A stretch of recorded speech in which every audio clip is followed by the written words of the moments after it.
Aircraft debris litters the French Alps. This is a tragic moment for Lufthansa, and it's really a dark day in our history.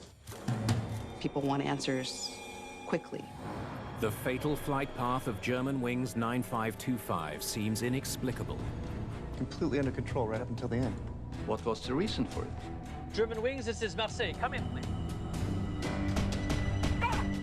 What's going on? Black box data points to a shocking possibility. As a safety investigator, you think, how could this happen? Open this damn door! One so dark, it's almost beyond belief.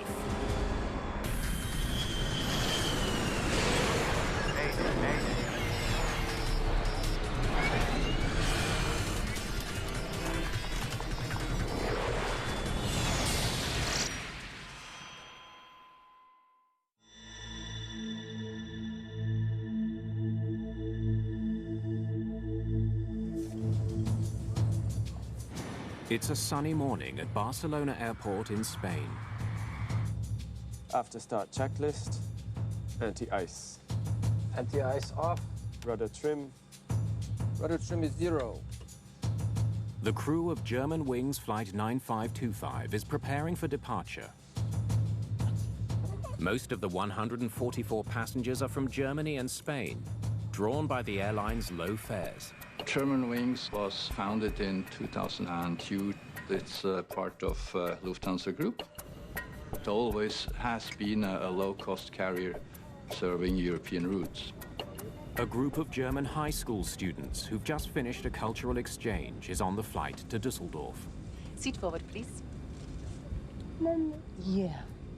Singer Maria Radner is traveling with her husband and young son. The rising opera star just completed a string of performances in Spain. I was very proud of Maria.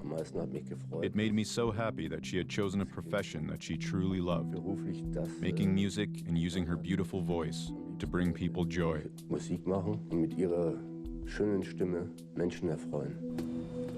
Flight attendants, please take your seats for takeoff. Captain Patrick Sondenheimer is a former Lufthansa first officer who recently transferred to Germanwings. That was a good opportunity to change from co-pilot, be upgraded as a captain and fly for Germanwings on the European routes. You have control? I have control. First Officer Andreas Lubitz, who has been with the airline for just over a year, will handle the flying. As a co-pilot, you're learning every hour, every day, on every flight. Cleared for takeoff, 07 right. Germanwings 9525.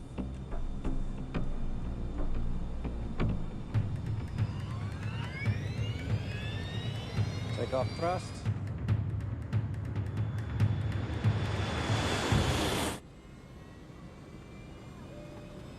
It's a routine takeoff on an ordinary Tuesday morning. 80 knots. Cross-checked. V1. Rotate. Just after 10 a.m., Germanwings Flight 9525 gets airborne. 2-3 minutes after takeoff, they must have broken cloud and been climbing out into the sun. Autopilot on. Autopilot on. They're heading northeast over the Gulf of Lion towards the French Alps. They should be in Düsseldorf in just over 2 hours. 27 minutes into the flight, the plane reaches its cruising altitude of 38,000 feet. Marseille, Germanwings 9525. Flight level 380. Air traffic control in Marseille tracks the plane as it crosses France. Good morning, Germanwings. Direct Irmar. Direct Irma, merci. Germanwings 9525. Irmar is a well-known waypoint in the French Alps. A point you overfly when you do this route, and then you don't talk to ATC any longer until they tell you to start your descent. If you need to go to the bathroom, now's your chance.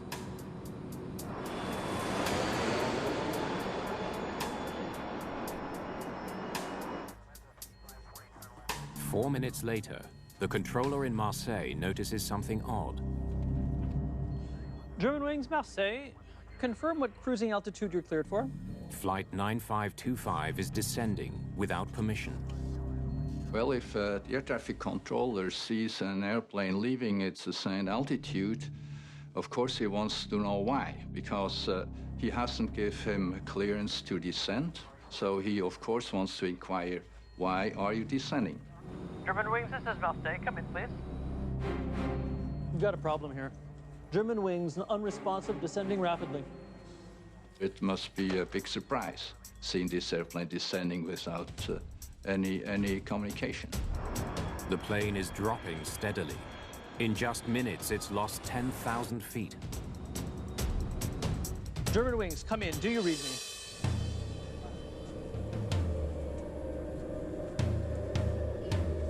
Are we landing already? It seems odd. We shouldn't be.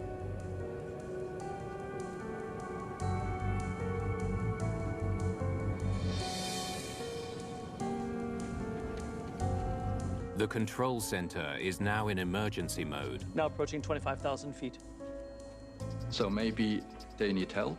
They are in an emergency descent or something? Germanwings, this is Marseille. Come in, please. But to help the crew, they need to have contact to the crew. The Airbus is hurtling downwards at maximum operating speed, an astonishing 350 knots. Germanwings, come in. Lima, Echo, X-ray, relay from Marseille. I need you to try and contact Germanwings 9525. What is their situation? And there was even another airplane that tried to relay air traffic control's requests. 9525, how do you read? But there was no answer. The plane has dropped below 7,000 feet. The towering mountains loom closer. It's been 10 minutes with no radio contact. An eternity for controllers. He's powerless. There's nothing he can do about it. He just has to watch. It must be absolutely devastating. Pull up. Too low. Rain.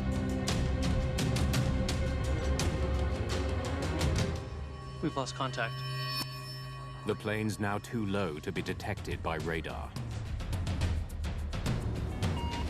Pull up. Too low.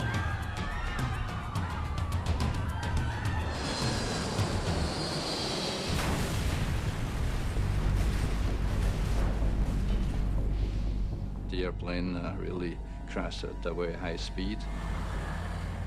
It was very important that police forces get access to the accident site immediately.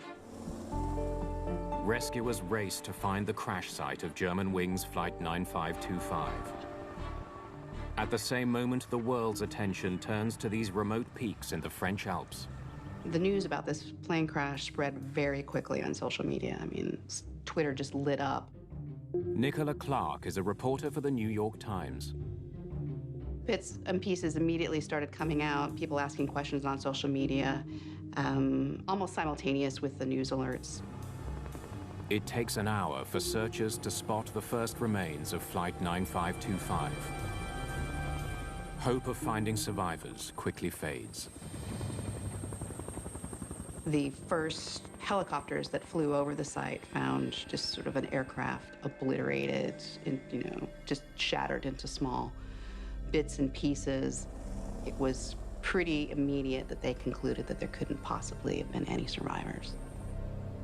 Among the dead, 16 young students who will never return home to their families in Halton, Germany. The death of opera singer Maria Radner and her young family is another devastating loss. You're overwhelmed by it. You cannot think about anything other than the death of your children. Nicht mehr in der Lage, an irgendwas anderes zu denken als an den Tod ihrer Kinder. The enormity of the crash quickly sinks in. It's the worst air disaster on French soil in more than 3 decades. The aviation community needs an explanation. Was it an incapacitation of the pilot? Was it a technical malfunction? What was the reason for it? Accidents like this take on a magnitude and a life of their own. People want answers quickly. The disturbing answers will come more quickly than anyone imagines. The medieval village of Seine-les-Alpes has become a makeshift operations center for the investigation into the Germanwings disaster.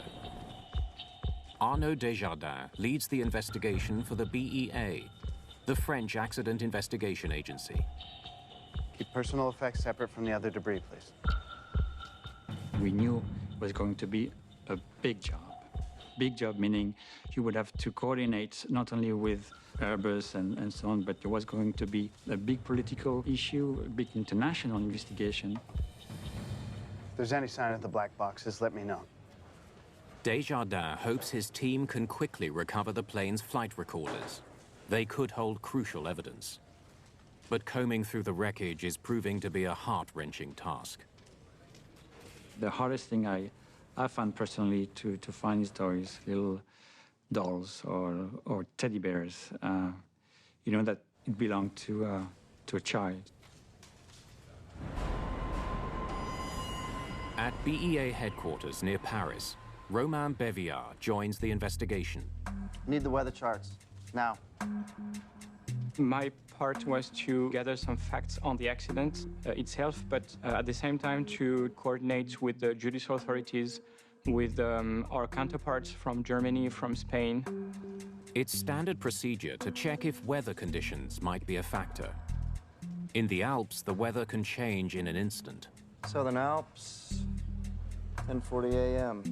At this stage, you're just trying to understand what went wrong and what happened. But on this morning, in this part of the range, flying conditions were nearly perfect. Definitely not a weather problem. The investigation is just hours old. But Germany's biggest airline is already under intense pressure. This is a tragic moment for Lufthansa. And it's really a dark day in our history. The town of Haltern, Germany, is in mourning. Einen Schockzustand überall zu spüren. You can sense a state of shock all around. Das ist so ziemlich das It's pretty much the worst thing anyone could imagine. The deadly crash comes just 2 months after a terrorist killing spree claimed 17 lives in and around Paris. Many now fear that the terrorists have struck again. One of the reasons that people speculated that this might be a terrorism event was simply the proximity to the attacks on the Charlie Hebdo newspaper that left really all of France in a state of shock.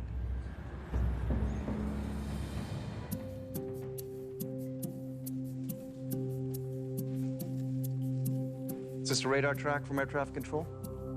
Let's get it set up right away. Investigators turn to radar data in the hope of discovering if a bomb blast is a possible cause.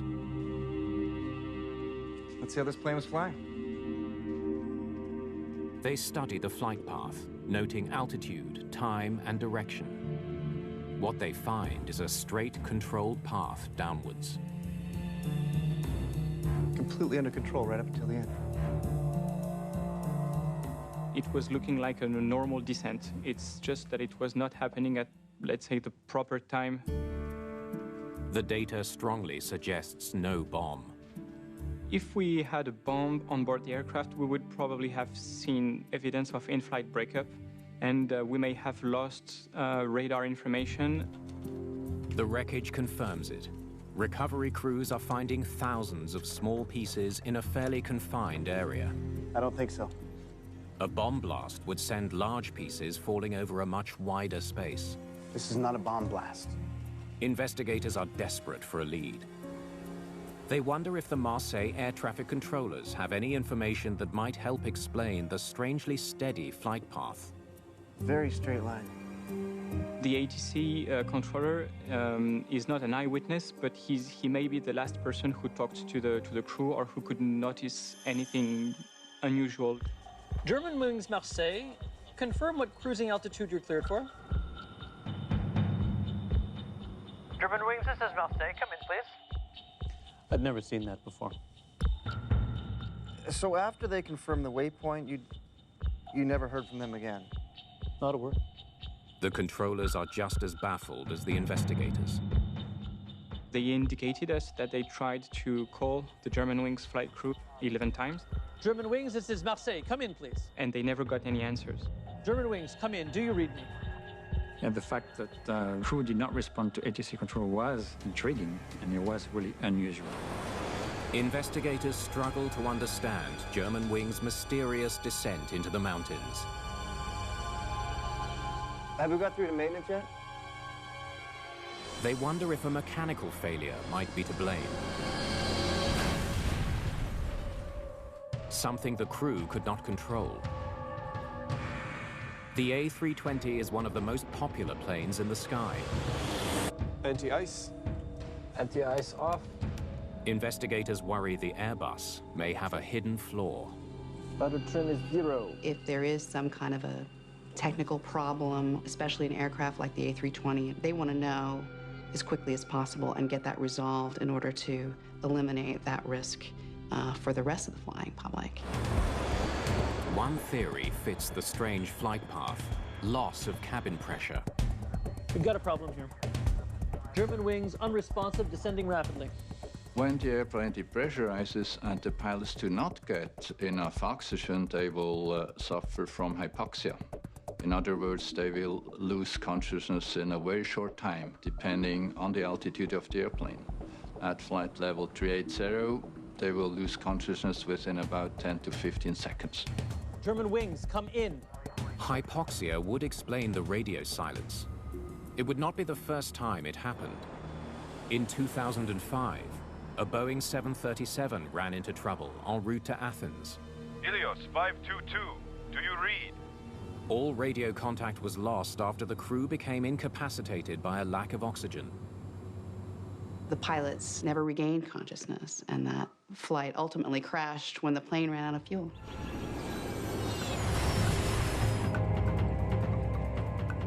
Now investigators want to know if the same thing happened over the French Alps. Hypoxia was a very likely possibility.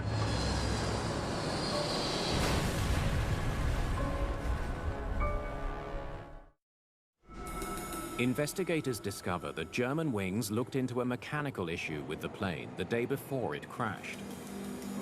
Were mechanics concerned about something that could have caused a loss of cabin pressure? There's a problem. Left nose gear door. They soon learn the answer is no. That wouldn't have anything to do with this crash. Faulty landing gear door is not an issue at all because it's well outside the pressurized area of the aeroplane.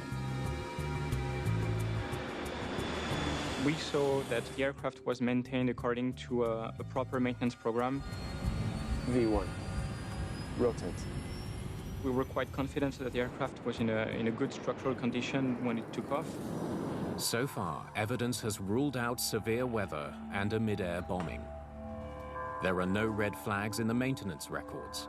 Investigators are still in the dark. We can't completely rule out hypoxia. But before the first day of investigation is through, the team has a new lead. We found it. Searchers have found the cockpit voice recorder. It's in bad shape, but if the data can be retrieved, it could answer a lot of questions. There was hope that that recording would reveal something clear about what actually happened. Crews continue the difficult job of recovering bodies from the mountains near Seine-les-Alpes.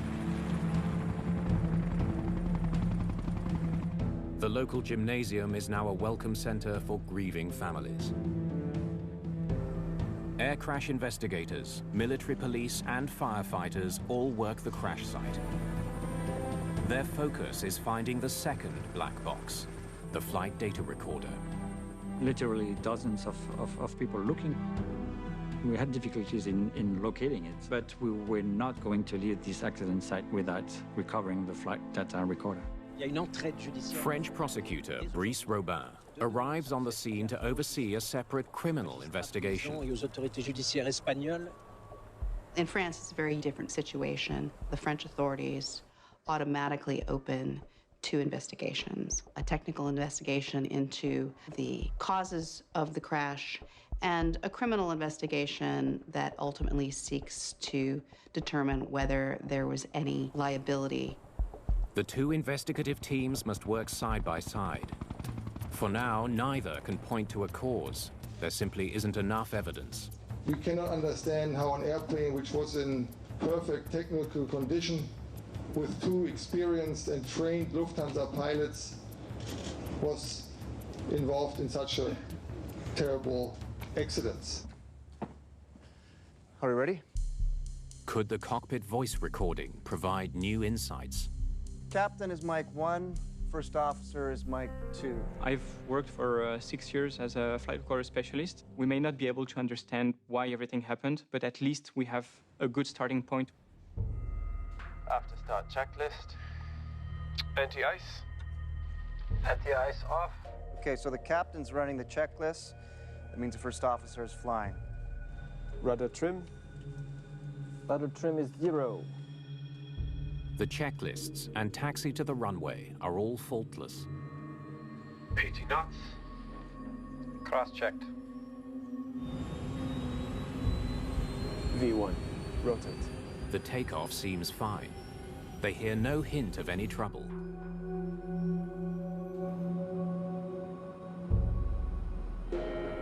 "12 minutes later, a flight attendant requests entry to the cockpit. What you can hear there is clicks and clacks of switches being operated. I'll let her in.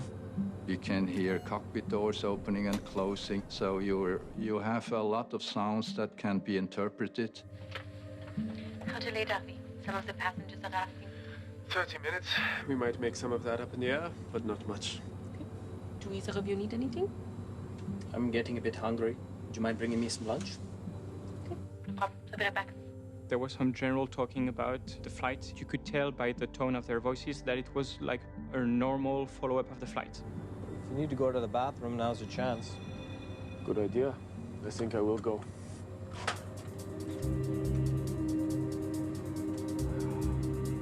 You can hear noises of a person going out of the cockpit. And from this point, the cockpit gets very quiet.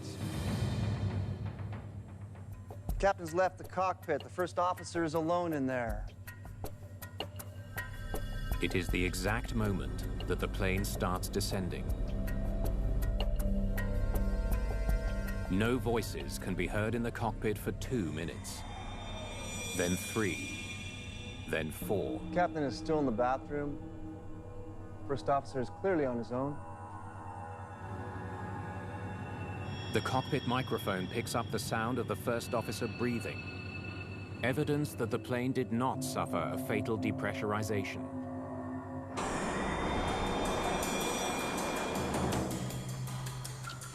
Germanwings, Marseille. Confirm what cruise altitude you're cleared for. Germanwings, this is Marseille. Come in, please. He's not starved for oxygen, no loss of cabin pressure. Why isn't he answering ATC? The strange silence in the cockpit mystifies investigators. The search for an explanation will lead them down a very troubling path.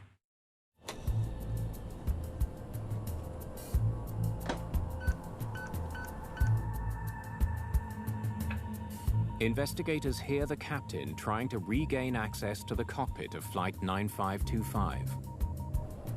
The pilot could re-enter by pressing a buzzer.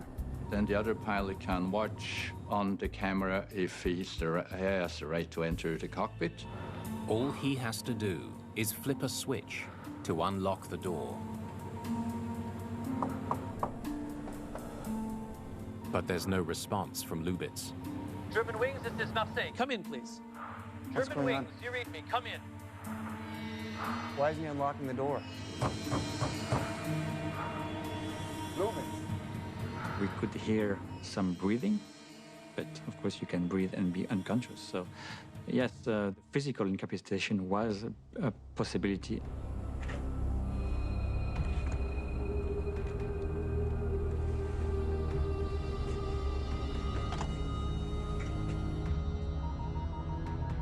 The intercom's working, we can clearly hear it.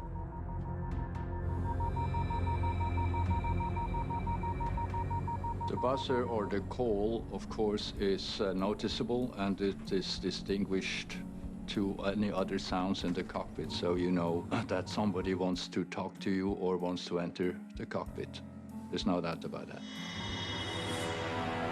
The plane is now well into its descent, speeding towards the Alps. Why isn't he opening the door? Is he unconscious? The sound of the banging grows louder and louder. Hearing the banging on the door is quite disturbing because it's not what you're used to listening to when you listen to CVRs. Oh, up. Too low. Rain. Too low.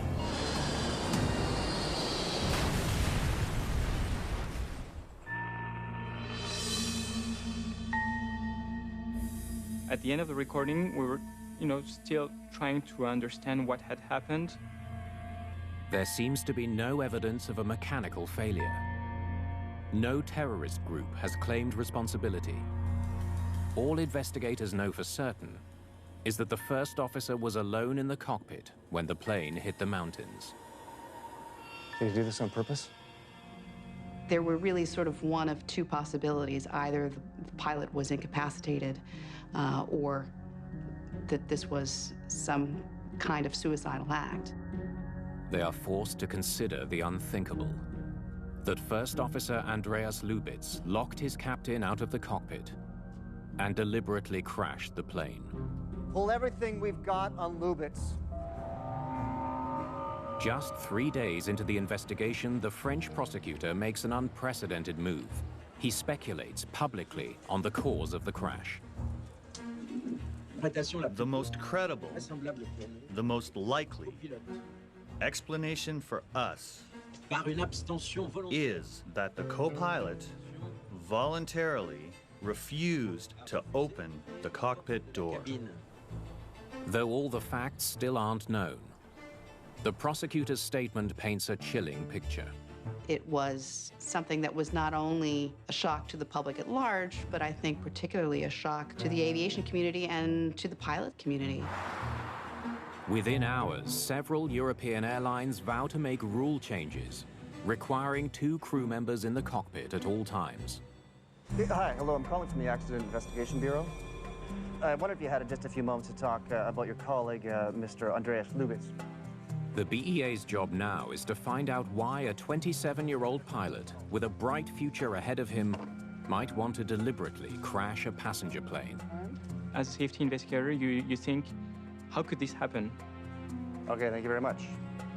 Just in 5 minutes of your time, if you... Yes, hello. This is Arnaud Desjardins. Okay, I understand. None of Lubitz's close friends or family will speak to them. How about you? Any success? No. No one will talk. There is a very strong culture of privacy in Germany, and family members tend to be quite guarded. Reporters visit his local flying club. People there remember Lubitz as an unassuming young man who loved to fly. Mitglieder des Vereins sind schlichtweg geschockt. He was a very calm, responsible man. It's inconceivable. Das ist unvorstellbar. In a Düsseldorf neighborhood, the search for evidence intensifies. The German police went to Andreas Lubitz's apartment and started looking for any and every bit of evidence as to what might have motivated him, what his mental state might have been. An examination of Lubitz's personal life could answer the question now being asked around the world. Was there a dark and dangerous alter ego hiding behind a calm exterior? As the perilous recovery work continues in the French Alps, so does the search for the flight data recorder. A key piece of evidence that could reveal if the plane was deliberately flown into the ground.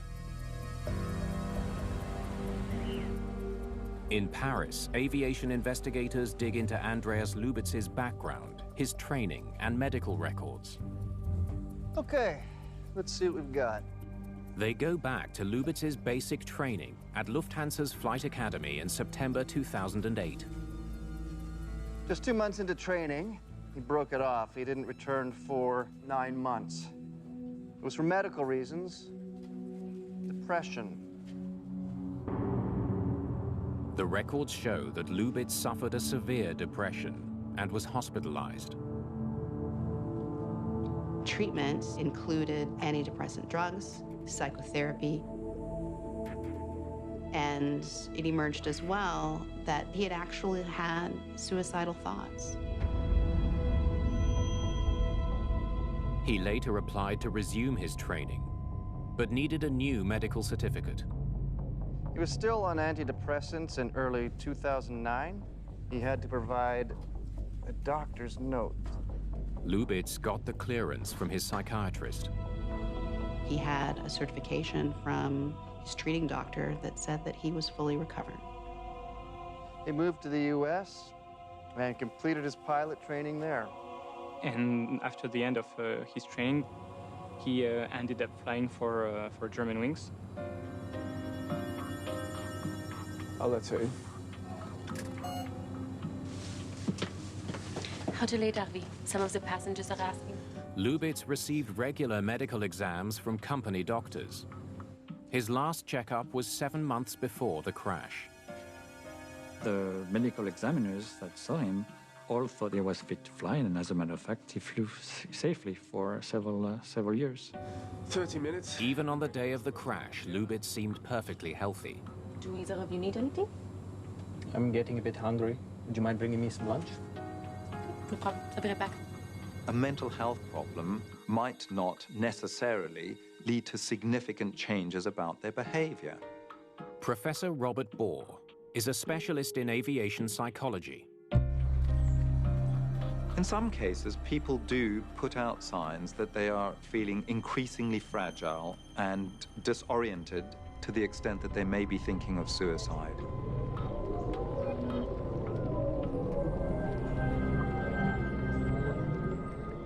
But there will always be those people who are planning and indeed plotting their own demise, suicide, but they will not communicate it to anyone else.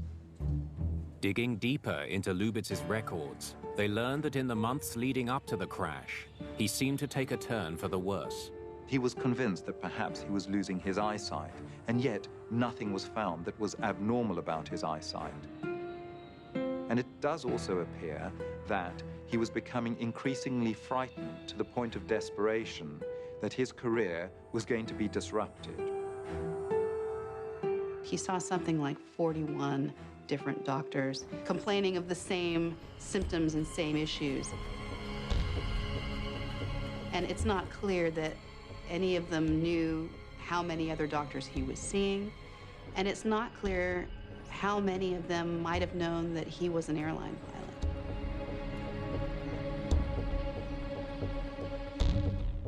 Among the items found in Lubitz's apartment, investigators make a remarkable discovery. What have we got here?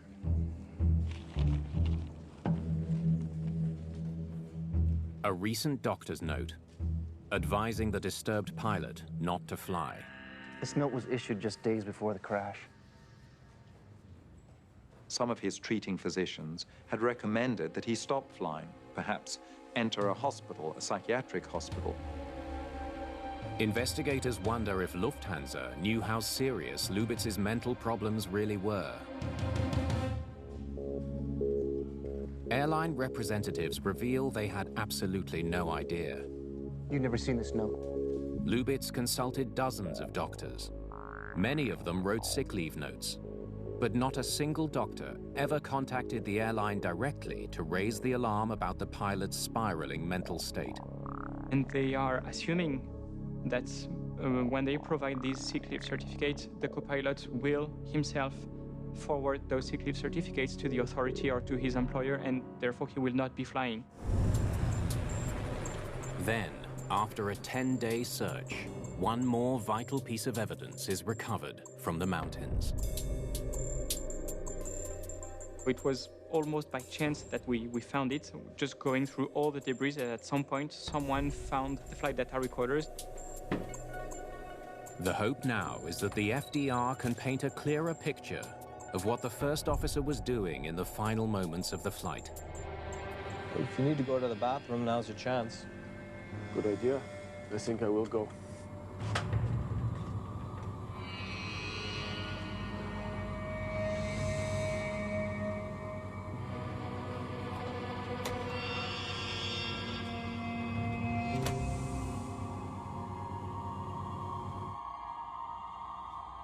"100 feet. Right after the captain left, he set the altitude to 100 feet. The data confirms that Lubitz was fully conscious throughout the descent. Alone in the cockpit, he dropped the altitude to its lowest setting and cranked the speed dial several times until it reached maximum operating speed. He was conscious to the very end. He was actively controlling the plane.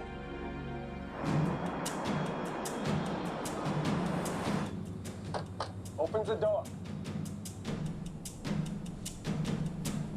It's locked. Something's wrong.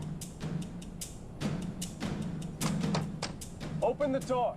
Lubitz, what are you doing? Let me in.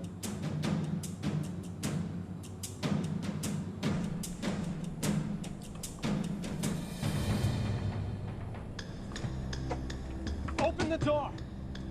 Lubitz! Lubitz! Open this damn door! You need the crash axe. Open the door! There is always a crowbar, or we call it an emergency axe on the airplane, to gain access to a fire if the fire is behind panels. Come on! Open the damn door! Come on! Look!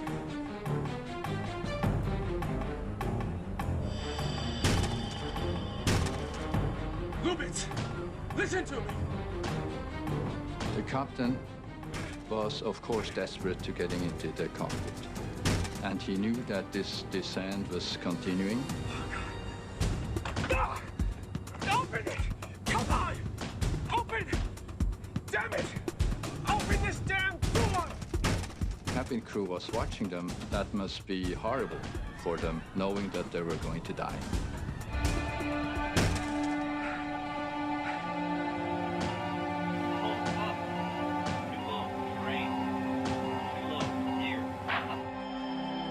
Germanwings, come in. Do you read me?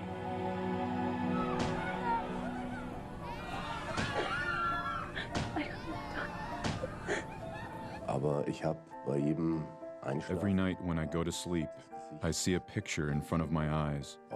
The three of them are crashing into a mountain. This image never goes away. Dieses Bild, das geht bei mir nicht weg.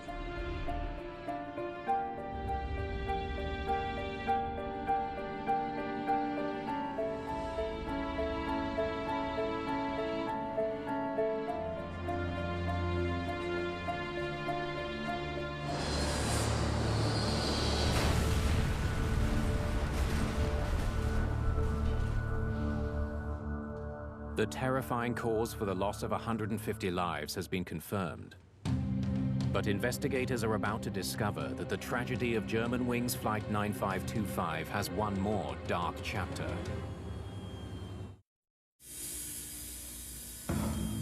Let's go back to the beginning. Flight 9525 from Barcelona to Dusseldorf was Lubitz's second flight of the day.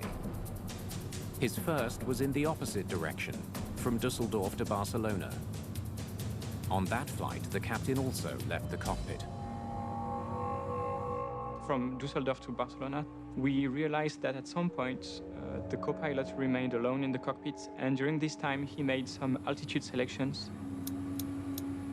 After the captain stepped out, Lubitz briefly set the altitude to 100 feet. Those altitude selections went back to normal before the captain came back. It was a dry run, a quick rehearsal for a tragedy just hours away. Everything okay? Yes, everything's just fine.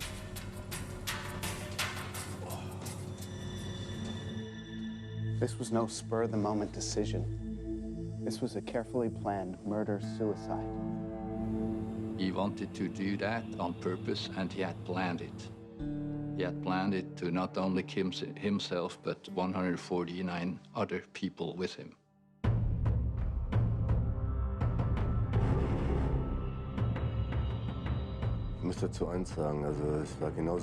I have to say it was as bad as learning about the death of my daughter. It hit me very deeply. Even to this day, I can't imagine it.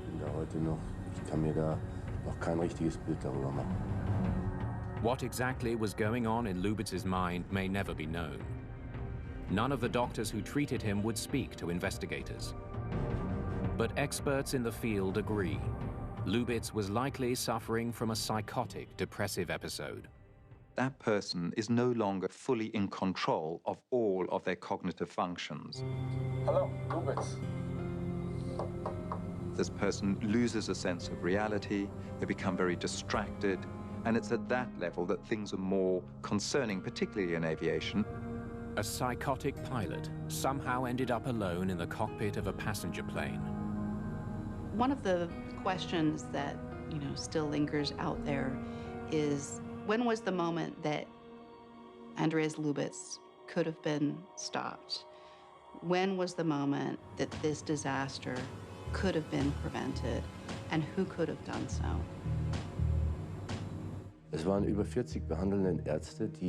There were over 40 doctors who knew the medical situation of this murderer, and not one of them took measures to somehow prevent such a tragedy. So ein Unglück zu verhindern. I love you. And I think that that is the saddest part. There was information available that could have actually prevented this accident. Investigators conclude that the importance of personal privacy in German society likely played a role.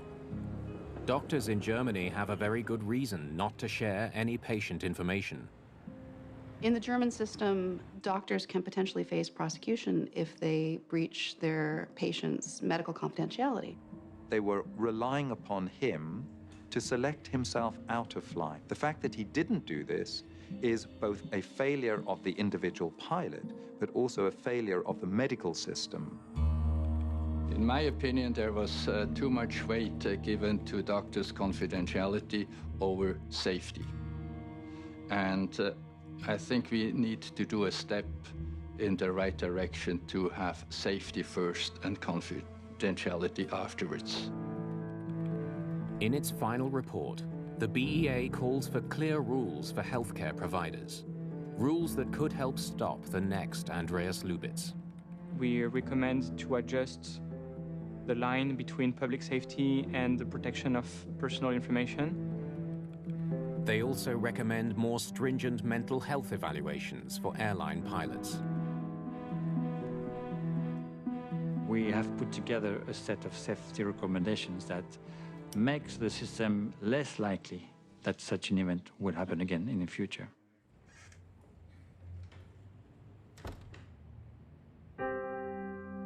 The lessons learned could prevent a repeat of the Germanwings crash. But for Klaus Radner, what's important now is keeping the memory of his loved ones alive. Maria war ein hilfsbereiter Mensch. Maria was a very caring person, and I want this little family to be remembered how they really were. So in Erinnerung bleibt, wie sie auch wirklich waren. Friendly, honest, and happy.